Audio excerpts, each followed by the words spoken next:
నమస్తే, welcome to our channel. నేను పద్మిని. ప్రస్తుతంతో పాటు ప్రముఖ ఆధ్యాత్మికవేత్త, శ్రీ విద్య ఉపాసకులు, ఆస్ట్రోన్యూమరాలజిస్ట్, ఎనర్జీ వాస్తు స్పెషలిస్ట్ శ్రీమతి జయప్రద గారు మనతో పాటు ఉన్నారు. మాట్లాడదాం. నమస్కారం అండి. నమస్తే అమ్మా. శ్రీమాత్రే నమః. సో కుజుడు యొక్క ట్రాన్సిట్ అనేది జరిగింది. సో వృషభ రాశిలోకి వచ్చేసాడు మొత్తానికి కుజుడు. 45 రోజుల పాటు ఉండేటటువంటి ఈ కుజుడు ద్వాదశ రాశులకి కూడా ఎటువంటి ఫలితాలను ఇవ్వబోతున్నాడు. అలాగే జూలై మాసం ఓవరాల్గా అంటే సూర్యుడు మారుతాడు, శుక్రుడు మారుతాడు, గ్రహాలు కొన్ని అంటే ఫాస్ట్ మూవింగ్ గ్రహాలు మారుతూనే ఉంటాయి. కాబట్టి ఈ జూలై మాసంలో ద్వాదశ రాశులకి ఎలా ఉంటుందో మీ ద్వారా తెలుసుకోవాలనుకుంటున్నానండి, చెప్తారా? తప్పకుండా అన్న. అయితే ఏంటంటే ఈ సంవత్సరం అంతా కూడా మనకి గురువు కర్కాటక రాశిలో ఉండడం వల్ల, ఉచ్చ స్థితిలో గురువు ఉండడం వల్ల చాలా చాలా యోగమైన మార్గాలు అందరికీ కనిపిస్తాయి. చాలా విషయాలు అంటే విజయాలు సాధించాలనుకునే వాళ్ళకి అందరికీ బాగుంటాయి. అయితే ఇలా వృషభ రాశిలో కుజుడు రావడం వల్ల ఇంకొంచెం ఫాస్ట్గా వెళ్ళే అవకాశాలు, ఫాస్ట్గా మూవ్ అయ్యే అవకాశాలు, కొన్ని రాశుల వాళ్ళకి అత్యంత అదృష్టాన్ని తీసుకొచ్చే అవకాశం కుజుడు వల్ల జరుగుతుంది. బ్యూటిఫుల్. అది ఎలాగో తెలుసుకుందాం. గోచారం చెప్పండి, ఎన్నాళ్ళు ఉంటాడు, అలాగే ఇట్లా. తప్పకుండా. సో గురువు మనకి కర్కాటక రాశిలో ఉన్నారు కనుక మనకు అది తెలిసిన విషయం. శని భగవానుడు మీనరాశిలో ఉన్నారు, రాహు కుంభరాశిలో ఉన్నారు, బుధుడు మనకి జూలై మాసంలో 4వ తారీఖు నుంచి మిథున రాశితో రవితో కలిసి ఉన్నారు. 16వ తారీఖు వరకు మనకి జూలై 16వ తారీఖు వరకు రవి ఉంటారు. తర్వాత 16 నుంచి మళ్ళీ ఆయన కర్కాటకలో ప్రవేశిస్తారు. అక్కడి నుంచి మళ్ళీ మనకి పుష్కరాలు ఒకటి స్టార్ట్ అవుతుంది. సో ఈ విషయంలో చాలా విశేషం ఏంటంటే గురువు ఉండటము, రవి మార్పు, రవి బుధుడు కలయిక 15 రోజులు ఉండడం వల్ల ఒక అదృష్టం కొన్ని రాసుల వాళ్ళకి. తర్వాత శుక్రుడు కేతుతో కలిసి ఉండడం వల్ల కొన్ని అదృష్టం కొన్ని రాసుల వాళ్ళకి. శుక్రుడు కొనే ఈసారి మనకి మంచి ఫలితాలు ఇస్తున్నాడు. అలాగే బుధుడు మంచి ఫలితాలు ఇస్తున్నాడు, కుజుడు మంచి ఫలితాలు ఇస్తారు. ఇప్పుడు మాస ఫలితాల్లో మనకి మాక్సిమము 4 గ్రహాలు ఎప్పుడు యోగించవు. అలాంటిది ఈసారి మనకి బుధుడు, కుజుడు, తర్వాత శుక్రుడు, ఈ 3 గ్రహాలు చాలా యోగ్యంగా మనకి యోగిస్తున్నాయి. మంచి సమయంగా కన్సిడర్ చేయొచ్చు. అయితే చాలా మంచి సమయంగానే అందరికి అన్ని రాశుల వాళ్ళకి ఒక్కొక్క రాశికి ఒక్కొక్క స్పెషలైజ్డ్గా పాపం వచ్చే అవకాశాలు కనిపిస్తున్నాయి. అందువల్ల చక్కగా చూసుకోవచ్చు. సూపర్ అండి. మరి అవేంటో తెలుసుకుందాము.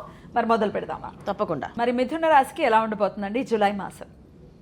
మిథున రాశి వాళ్ళకి చాలా విశేషమైన ఫలితాలు ఉన్నాయి. ఎందుకంటే వీళ్ళకి వ్యయ స్థానంలో కుజుడు, ద్వితీయ స్థానంలో గురువు, శుభగ్రహాలు శుభస్థానంలో, పాపగ్రహాలు పాపస్థానంలో ఉండడం వల్ల మంచి ఫలితాలు ఎప్పుడైనా ఎవరికైనా వస్తాయి. అలాంటి ఫలితాల్లో మిథున రాశి వాళ్ళకి ఎక్కువగా ఉన్నాయి. ముఖ్యంగా కమ్యూనికేషన్ స్కిల్స్ ఎక్కువగా ఉన్న వాళ్ళకి చాలా ఉపయోగపడుతుంది ఈ మాసం. ఏంటంటే వాళ్ళు చేసే ప్రతి ఒక్క మార్కెటింగ్ అడ్వర్టైజ్మెంట్స్ ఏవైతే ఉన్నాయో అవి ఫుల్ సక్సెస్ అవుతాయి. చాలామంది అడ్వర్టైజ్మెంట్ కంపెనీలో ఇది చేద్దాం, అది చేద్దాం, అలా చేద్దాం, ఇలా చేద్దాం అని ప్లానింగ్స్ చేస్తుంటారు. ఆ ప్లానింగ్స్ వర్కౌట్ కావు. ఈ మాసంలో వాళ్ళకి అత్యంత ఉన్నత పేర్లు, అవార్డులు వచ్చే అవకాశం ఉంటుంది. అంటే వాళ్ళు చేసే యాడ్కి ఒక పేరు, ఒక బ్రాండ్ వచ్చి వాళ్ళు బయటకు వచ్చే అవకాశం ఉంటుంది. ఆ బ్రాండ్కి ఒక అవార్డు వచ్చే అవకాశం, ఇవి జరిగే అవకాశం ఈ మాసంలో వీళ్ళకు ఉన్నాయి. రెండోది ఏంటంటే విద్యార్థులకి ఎవరైతే ఉన్నారో వాళ్ళకి మంచి మంచి స్థానాల్లో వాళ్ళ చదువు అనేది బ్రహ్మాండంగా సాగే అవకాశం ఖచ్చితంగా కనిపిస్తుంది. వ్యాపారంలో అభివృద్ధి అనేది బాగా కనిపిస్తుంది. తర్వాత ఉద్యోగంలో ప్రమోషన్లో ఎలా చేసుకుంటే ప్రమోషన్ వస్తుంది అనేది ఆ చాకచక్యం అనేది వీళ్ళకి ఈజీగా ఈజీగా అర్థమై చేసుకునే అవకాశం ఉంటుంది. లాస్ట్ ఇయర్ వీళ్ళకి గురువు మిథున రాశిలో ఉండడం వల్ల చాలా విషయాలు కోల్పోయారు వాళ్ళు. ఇప్పుడు ఈ సంవత్సరం వీళ్ళకి గురువు ఎప్పుడైతే ద్వితీయ స్థానంలో వీళ్ళకి వచ్చేసారో, ఇప్పుడు ఈ మాసమే కాదు అసలు ఈ సంవత్సరం వీళ్ళకి మిథున రాశి వాళ్ళు చాలా బ్రహ్మాండంగా ఉంది. ఎప్పుడైతే ద్వితీయ స్థానంలో గురువు ఉండడం వల్ల మంచి మంచి ఫలితాలు ఏవైతే లాస్ట్ ఇయర్ కష్టపడి సంపాదించారో వీళ్ళు, అది మాకు రాలేదనుకున్నారో అవన్నీ ఇవాళ ఏ పని చేయకుండా ఈజీగా వస్తాయి. అంటే వాటి మీద ప్రయత్నం కొంచెం చేయకుండా వదిలేశారు కొన్ని విషయాలు. అదే అవ్వదులే, ఈ వ్యాపారం వృద్ధిలోకి రాదు, వేస్ట్ అని చెప్పి అనుకున్న ఈ మాసంలో వీళ్ళకి అవకాశం వస్తాయి. ఎందుకంటే 12th హౌస్లో కుజుడు, ఖచ్చితంగా వ్యయ స్థానంలో కుజుడు ఉండడం వల్ల వీళ్ళకి అవి ఏవైతే నష్టపోయారు అనుకున్నా అవన్నీ వచ్చే అవకాశం ఉంటుంది. బాగుంటుంది. ఓకే. సో గురువు అనేది మంచి స్థానంలో ఉన్నది. ఇది ఓన్లీ 45 days అలా కాదు, 1 year వరకు కూడా గురువు అదే స్థానంలో ఉండబోతున్నారు. కాబట్టి మంచి ఫలితాన్ని గురువు ఉన్నాడు. 45 రోజులు వీళ్ళకి కుజుడు ఇచ్చే ట్రాన్సిట్. అయితే 12th హౌస్లో ఎప్పుడైనా పాపగ్రహం ఉంటే 100% మంచి ఫలితాలు వస్తాయి. అంటే వ్యయస్థానం, అది వ్యయస్థానం ఖర్చులకి స్థానం, అధిక ఖర్చులు ఉంటాయి. కానీ ఇక్కడ ద్వితీయ స్థానం గురువు ఉండడం వల్ల ఏంటంటే వివాహాలు అవుతాయి, అది ఖర్చు అవుతుంది, అది శుభకార్యం అవుతుంది. అలాగే విదేశాలకు వెళ్ళాలని ప్రయత్నం చేస్తారు, వీసా ఎక్కువ ఖర్చు అవుతుంది. ఆ వీసా రావడం అనేది ఇంపార్టెంట్ కదా, ఆ వీసా వచ్చే అవకాశం ఉంటుంది గురువు ఉండడం వల్ల. ఇక్కడ గురువు కుజుడు ఉండడం వల్ల వీళ్ళకి అధిక ఖర్చులు, కష్టపడే తత్వము, పొద్దున్న లేస్తే రాత్రి దాకా 24 hours నాన్ స్టాప్ కష్టపడే తత్వం కూడా ఉంటుంది వీళ్ళకి. ఉన్నప్పటికీ కూడా అవన్నీ వాళ్ళకి లాభాలు. అంటే ఇక్కడ గురువు ఉన్న వాళ్ళు ప్రతిదీ సద్వినియోగం అవుతుంది అన్నమాట. ఏ డబ్బు ఖర్చు పెట్టినా అది సద్వినియోగమే. ఇప్పుడు విపరీతంగా ఖర్చు అయింది వివాహానికి, విపరీతంగా ఖర్చు అయింది ఎడ్యుకేషన్కి, Correct. ఒక మంచి సీట్ తీసుకొచ్చారు, ఆ సీట్ ఖర్చు పెట్టారు, ఒక వ్యాపారం ప్రారంభం చేశారు, వ్యాపారానికి సంస్థకి Investments loans మనం చేయాలి కదా. చేస్తాం. అది అన్నిటికన్నా స్థలము ఎప్పటి నుంచి కొనాలనుకున్న స్థలం కొనుక్కునే అవకాశం, ఇల్లు కట్టుకునేటప్పటికి విపరీతంగా ఖర్చు అవుతుంది.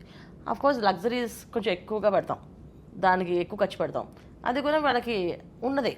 సో ఈ ఖర్చులు అనేది మనం పాజిటివ్గా తీసుకోవచ్చు, నెగిటివ్గా తీసుకోవచ్చు. వెయ్యి స్థానంలో పాపగ్రహం ఉన్నప్పుడు ఖర్చులు అధికంగా ఉంటే అధికంగా అలసిపోతాం అంటాం. అది కానీ ఇక్కడ ద్వితీయ స్థానంలో గురువు శుభగ్రహం ఉండడం వల్ల ఆ కష్టపడేది అలసిపోయేది కూడా వీళ్ళకి ఉపయోగపడే అవకాశం ఉంది అదనమాట. బ్యూటిఫుల్. అయినప్పటికీ వీళ్ళు ఏమైనా పరిహారాలు చేసుకోవాల్సి ఉంటుందండి? చేసుకోవాలి, ఎందుకంటే వీళ్ళకి దశమస్థానంలో శని భగవానుడు కర్మస్థానంలో ఉన్నారు కనుక మనకి ఎప్పుడు కూడా వీళ్ళు శనివారాలు కింద పనిచేసే వాళ్ళని కానీ, లేకపోతే మామూలుగా మాస్ పీపుల్ ఎవరైనా ఉన్నా, తర్వాత యాచకులుగా అంటే మనం అడుక్కునే వాళ్ళు ఉన్నప్పుడు కానీ ఎంత స్ట్రెస్లో ఉన్నా వాళ్ళు విసుకోకూడదు. శనివారం మాత్రం, మిగతా రోజుల్లో విసుక్కుంటాం కానీ ఆ రోజు మాత్రం విసుకోకుండా ఉండడం చాలా ముఖ్యం. తర్వాత శనిత్రయోదశి వస్తుంది మనకి.